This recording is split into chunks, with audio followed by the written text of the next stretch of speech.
Hello everyone, welcome to the Tournament Centre here at the inaugural Players' Championship for Magic the Gathering. Rich Hagon, Sheldon Menery with you to take us through two terrific days.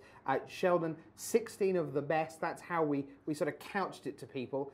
And sometimes that's a tough gig to live up to, but boy did they ever. Yeah, we weren't disappointed. We saw elite level Magic played for 12 rounds over these 2 days, and we also got to look into them drafting. You know, drafting is something, well, that's not playing Magic.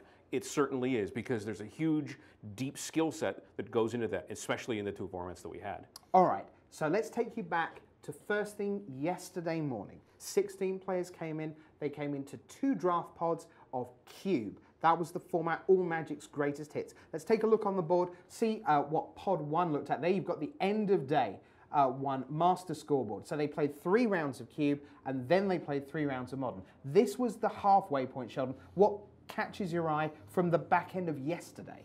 Well, certainly Reed Duke stumbling to 1 in 5 was a surprise to all of us. Sure. Now, when we're talking about the 16 best Magic players in the world competing against each other, somebody's going to finish down here at the bottom. Yep. Because Suchin Kuo, Reed Duke were 1 in 5 at the end of the day, doesn't mean that they were bad. It's just like, this is very, very serious competition. You've got Hall of Famers, you've got Players of the Year, you've got Pro Tour champions. This is a really, really tough field. Yeah, it's just crazy. You only need to look at sort of a 4-pack over here of Yuya Watanabe, former Player of the Year, Estrati, Pro Tour champion last year, Josh Utter-Layton, 3 Pro Tours in the last top 8s in the last 2 years, Paolo Vida Damarosa, 9 Pro Tour top 8s.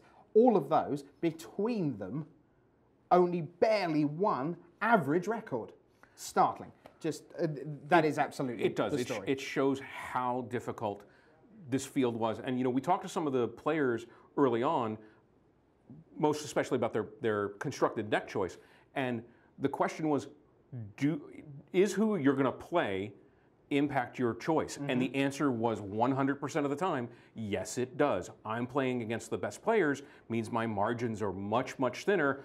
Nobody's punting any matches my way at the Magic Players Championship. Yeah. There were some other interesting sort of dynamics to that. We had Martin User in last night, and he was saying, I feel very good about our Modern deck.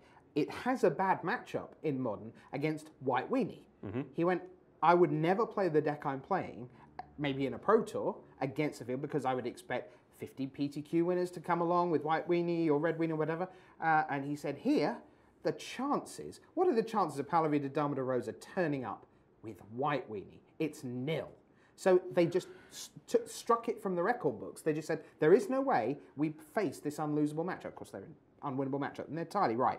They weren't nowhere to be seen. And that's why Suchin Kuo said that he did play his robots deck. Okay. Because he said, again, the play skill is so close from top to bottom of this field that I'm just going to try to give myself the opportunity to just get there.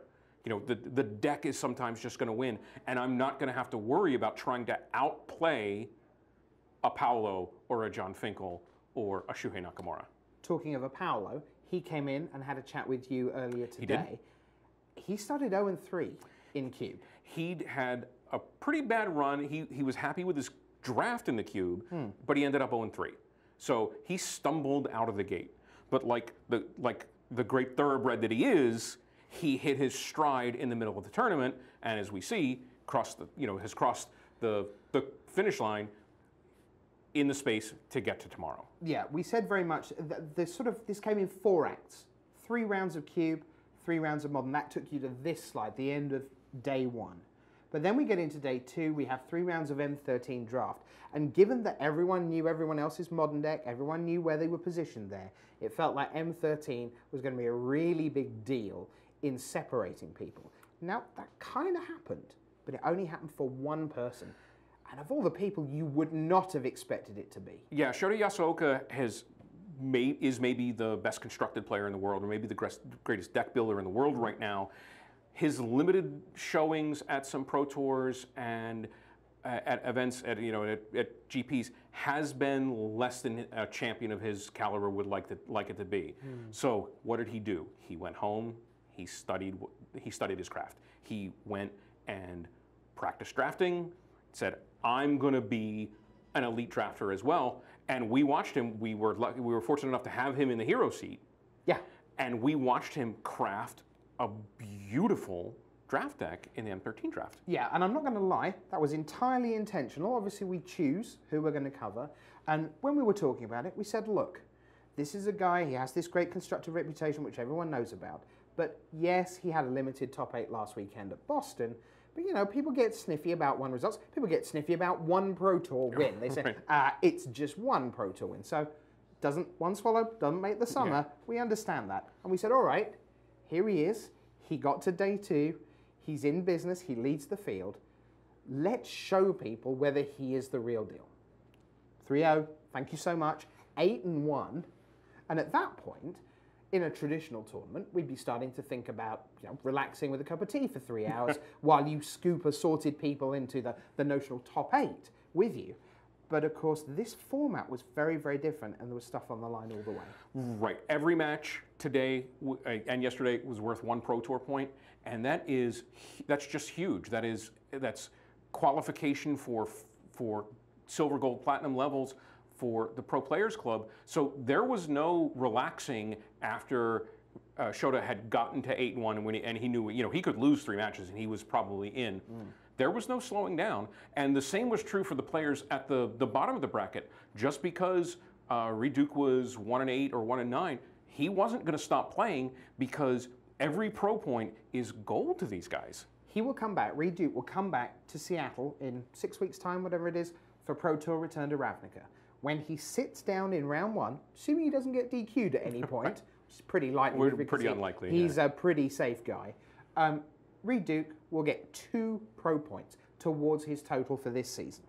He got 2 pro points for this event.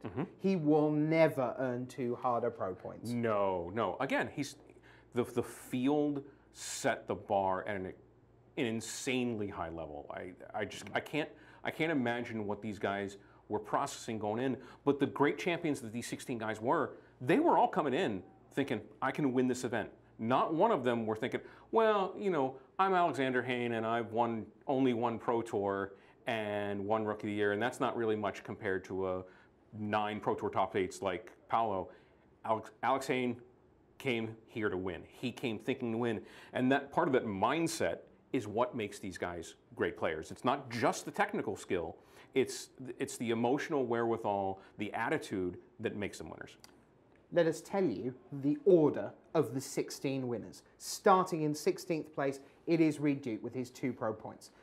Su Chin Kuo, 15. 14, it's David Ochoa, the first of the Fireballers. 13, Josh Utter-Layton. There you see the scoreboard there. Currently, this gives you just a shape. Reed Duke, Su Chin Kuo, Ochoa in 14, Utter-Layton 13. In 12th place, Luis Scott Vargas, the top of the 5 and 7s. Then we're at 6 and 6. This is a triumph to go 6 and 6. Just talk through the 6 and 6s, Sheldon. Owen Turtenwald, of course, last year's Player of the Year. Martin Yuza, the European champion, as we mentioned, Canadian, Team Canada, young pro Alexander Hayne. You already touched on Junya Yanaga, Samuel Estrade, the first modern Pro Tour champion, and of course we saw Brian Kibler slip to 6 and 6 there by dropping that last match to Yuya Watanabe. So that puts Brian Kibler in 6th place. So an even record got you into the top 6. Remember, the top 8, $5,000. The top 4, poor old Shuhei Nakamura, a 4-way split at 7 and 5. But Shuhei missed out, not on the first tiebreak, which would have been the round everyone head-to-head, but the second tiebreak, pro points in the past season. He had the lowest of the 4, and that gives you the seeding. John Finkel, best of all time, maybe. Paolo Vita Dama de Rosa, best of all time, maybe. Yeah, let's drop the maybe off of John. All right, we're going to argue about that. We'll fight about this later. Yuya Watanabe, a Player of the Year. And up at the top, Showtime, 11-1, having dominated one of the best fields ever assembled. Tomorrow, those 4, Yasuoka, Watanabe, De Rosa, and Finkel, will come back for yours and our entertainment. I can't wait. Thank you so much for being with us through the first 2 days of the inaugural Players' Championship. For Sheldon Menery, until we meet again tomorrow, I'm your host, Richard Hagan, saying bye.